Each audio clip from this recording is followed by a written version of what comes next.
Hühner zum Auslehnen. Was machst du, wenn die Eier im Laden zu teuer oder vergriffen sind? Lehnst du dir einfach ein Huhn aus? So wie die Young Mi in Kalifornien. It's like almost like having a new, like, I don't know, family member or somebody new. It's really exciting because I'm responsible for them now. Möglich macht's Rent the Chicken.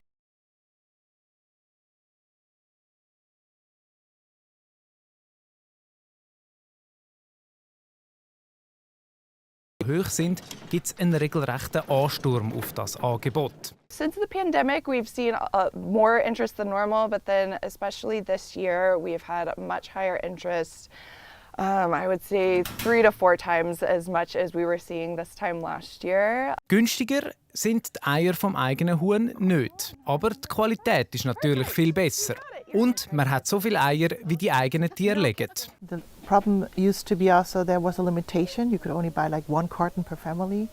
It was a little, inconvenient. Nach Angaben vom US-Landwirtschaftsministerium kosten Eier rund 60% mehr als noch vor einem Jahr.